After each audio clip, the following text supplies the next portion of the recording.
Good morning to all of you. I am Rohit Kumar Nigala, Faculty of Pharmacy. I will discuss about the Bayes-Stan theory, B Form third semester, Unit 5th. आप लोगों को बहुत ही ध्यान से देखना है.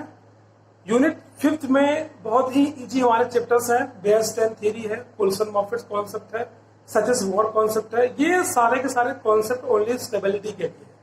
Stability क्या होती है? स्टेबिलिटी वो होती है अगर कोई कंपाउंड स्टेबल है तो उसकी जो रिएक्टिविटी होती है वो बहुत कम होती है. इट मीन्स उसको हम लोग स्टेबल कंपाउंड मानते हैं. वो रिएक्शंस नहीं करते, कम करते हैं कह सकते हैं. तो हम लोग अब देखते हैं बायर्स-स्टैन थ्योरी.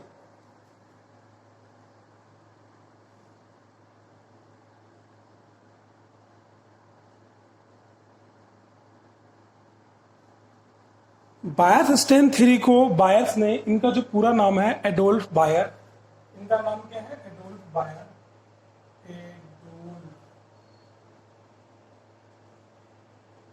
इन्होंने 1885 में इन्होंने कॉन्सेप्ट दिया था. इनके कॉन्सेप्ट के अकॉर्डिंग अगर कोई कंपाउंड साइक्लिक कंपाउंड है, जैसे साइक्लोएल्केन हो गए, साइक्लोएल्केन में cyclobutane, cyclopropane, cyclopentane, cyclohexane. Cyclohexane खैर उसको छोड़ेंगे क्योंकि वो उनका एक्सेप्शन था, वो उनके लिमिटेशन में आता है, वो लिमिट से बाहर है इनके थ्योरी के.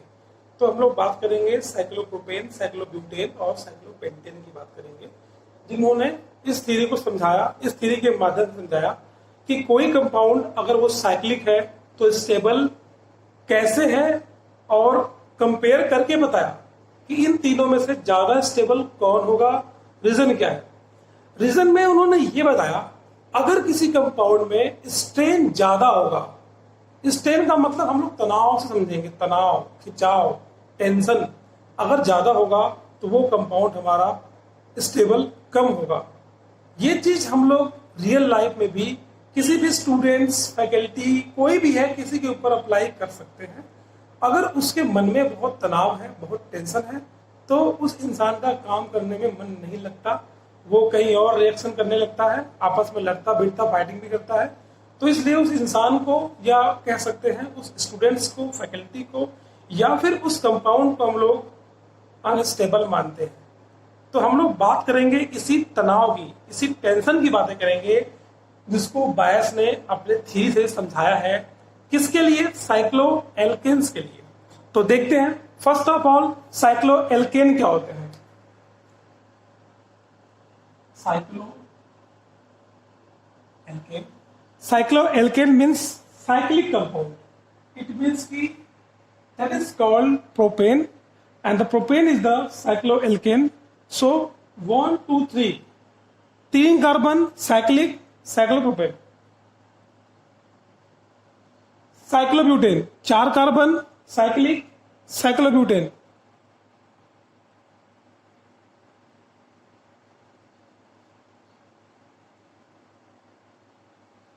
Five carbon cyclic, cyclopentane. ऐसे ही है सब कुछ.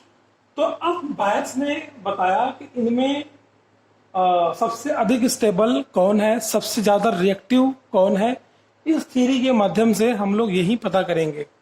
तो इन्होंने यही बताया कि जिसका स्ट्रेन ज्यादा होगा वो हमारा बहुत ही कम स्टेबल होगा, ज्यादा रिएक्टिव होगा. मतलब स्ट्रेन ज्यादा, स्ट्रेन मोर, लेस स्टेबल.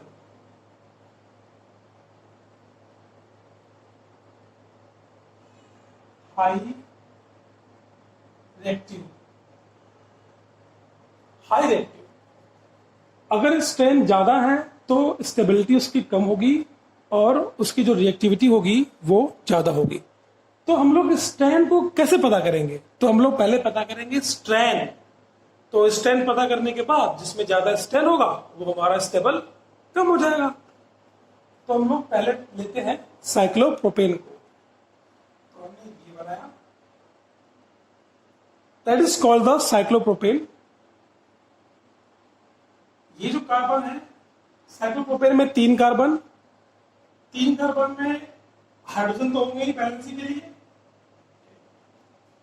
ये हमारे हाइड्रोजन है. तो रिलेशन निकाले तो हमको पता है कि अगर 2 सिग्मा बॉन्ड होते हैं, 2 सिग्मा बॉन्ड होता है तो sp होता है, sp होता है। अगर 3 सिग्मा बॉन्ड है तो sp2 होता है, अगर 4 सिग्मा बॉन्ड है तो sp3 होता है। ये तो हमको पता ही है। तो ये हमारा क्या है, 1 2 3 4 सिंगल बॉन्ड सिग्मा बॉन्ड। तो 4 सिंगल बॉन्ड है, इट मीन्स 4 सिग्मा बॉन्ड है। तो हमारा क्या है, ये sp3 है, ये हमारा sp3 है। अगर वो sp3 है तो इसका शेप कैसा होगा, टेट्राहेड्रल होगा। अगर sp है तो ये होगा हमारा टेट्राहेड्रल होगा। इसका जो बॉन्ड एंगल होगा कितना होगा, बॉन्ड एंगल होगा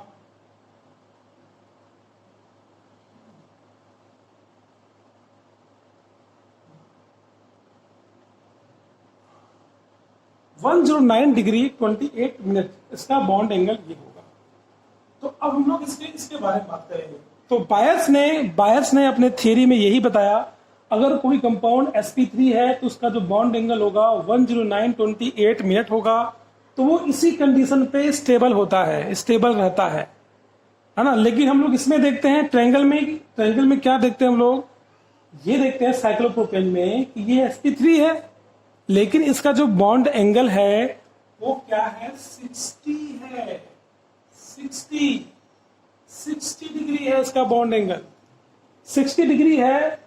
लेकिन इस कंपाउंड को स्टेबल होने के लिए उन्होंने जो थ्योरी दिया था उसके अकॉर्डिंग 109.28 मिनट होना चाहिए। इट मीन्स स्ट्रेंथ कितना है, तो ये हमारा क्या है, एक स्टेबल कंडीशन मान सकते हैं। ये वाला कितना होना चाहिए, 109.28। एक्चुअली में अगर ये sp3 है तो इसको स्टेबल होने के लिए 109.28 मिनट इसका बॉन्ड एंगल होना चाहिए। इसको हम लोग बोलते हैं बॉन्ड एंगल।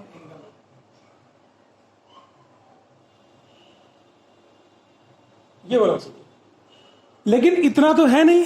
तो इसमें स्ट्रेंथ कितना है, तो ये जो बच गया हमारा, जो पोर्शन जो बच गया, ये तो हम लोग पूरे की बात कर रहे हैं, ये पूरे की बात कर रहे हैं, है ना, ये हमारा पूरा।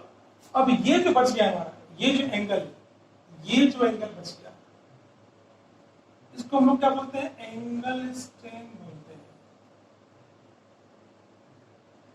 हैं, एंगल स्ट्रेंथ बोलते हैं। कि इस साइड भी है, ये यहां पर भी है, दोनों को मिला करके हम लोग लिखेंगे कितना होता है एंगल स्ट्रेंथ, है ना। तो अब हमें ये दिख गया कि बायर स्ट्रेंथ थ्योरी में उन्होंने बताया था कि जिस कंपाउंड में जितना ज्यादा स्ट्रेंथ होगा वो कंपाउंड उतना ही कम स्टेबल होगा, यहां पर लिखा हुआ है। तो हमें इसी स्ट्रेंथ को पता करना है। तो स्ट्रेंथ को पता करने का जो फॉर्मूला होता है वो ये है, angle strength is equal to 1/2।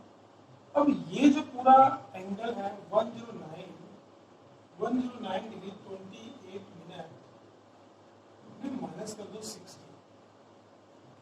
अब ये अगर हमें ये पता करना है तो इतना में से इतना घटा लेंगे तो हमें तो पता लग जाएगा कि ये वाला कितना है। तो हम करते हैं, तो हम देखते हैं 1/2 डिवाइड, अगर इसको इसमें से घटाएंगे, पहले एंगल को एंगल से घटाओ, क्योंकि ये हमारा मिनट में है तो ये घटेगा नहीं। तो इससे घटाएंगे तो आएगा हमारा 49 डिग्री 28 मिनट, इतना आएगा। अब ये मिनट में है, ये डिवाइड कैसे करेंगे समझ में नहीं आ रहा। तो 49 का 1 मिनट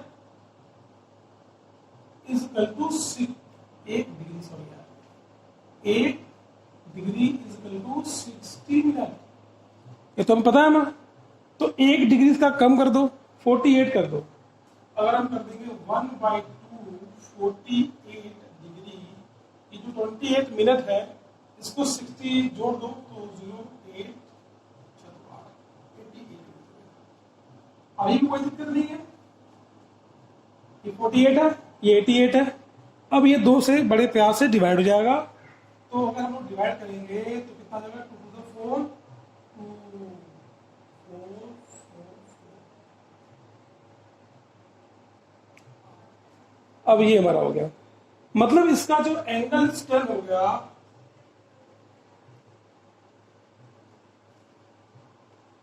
24 डिग्री 44 मिनट। ये इसका एंगल इस 10 हो गया, इस साइक्लोप्रोपेन का हो गया। अब हम बात करते हैं बाकी के, इसका भी निकाल लें, इसका भी निकाल लें, इन तीनों का निकाल लेंगे तो जिसका ज्यादा एंगल स्टैन होगा वो हमारा लेफ्ट स्टेबल होगा। तो अगर इसका निकालेंगे इस तरह से तो इसका जो एंगल होता है उसको 90 होता है, 90। तो इस तरह से हम लोग देखते हैं साइक्लोप्रोपेन,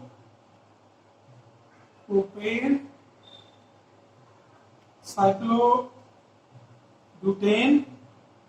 उसके बाद साइक्लोपेंटेन,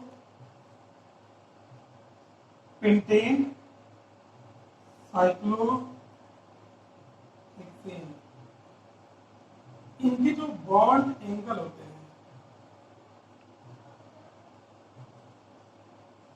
एंगल अब तीनों में का हम लोग निकाल के कंपेयर कर लेंगे। तो साइक्लोप्रोपेन का कितना है, 60 है। तो ये निकल करके कितना है, 24 डिग्री 44 मिनट। इसकी बात करते हैं साइक्लोब्यूटेन की, तो ये 90 होता है एंगल, ये 90 होता है। तो 90 और इसका निकल कितना आएगा, 9 डिग्री 44 मिनट। साइक्लोपेंटेन की बात करें तो इसका 108 होता है, 108। इसका कितना निकल के आएगा, अगर 108 यहां रहेगा तो अगर हम लोग 109 से सब्सट्रैक्ट करेंगे तो निकल के आएगा 0 डिग्री 44 मिनट, इतना आएगा। अगर हम बात करेंगे साइक्लोहेक्सेन की, तो साइक्लोहेक्सेन का जो बॉन्ड एंगल होता है वो होता है 120 डिग्री। तो 120 डिग्री को अगर हम लोग सब्सट्रैक्ट करेंगे 109.28 मिनट से तो आएगा -5 डिग्री 16 मिनट, इतना रहेगा। तो हम लोग ये निकाल के देख लेंगे, ये पूरा निकाला हुआ है, आपके बुक्स में भी ये चार्ट दिया हुआ है। तो इस तरह से हम निकालेंगे तो देखेंगे कि बॉन्ड एंगल, तो बायस थ्योरी के अकॉर्डिंग बॉन्ड एंगल जिसका सबसे ज्यादा होगा वो लिस्ट स्टेबल होगा।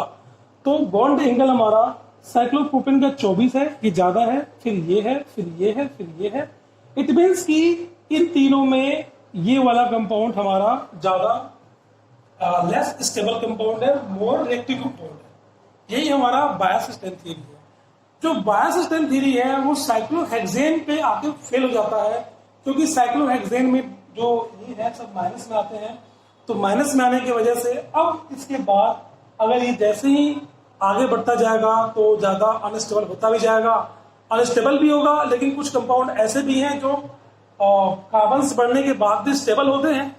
तो इसलिए इनकी जो थियरी है यहाँ पर आगे फेल हो जाती है, इसलिए हम लोग इसको ओनली साइक्लोप्रोपेन पेंटेन तक ही देखते हैं।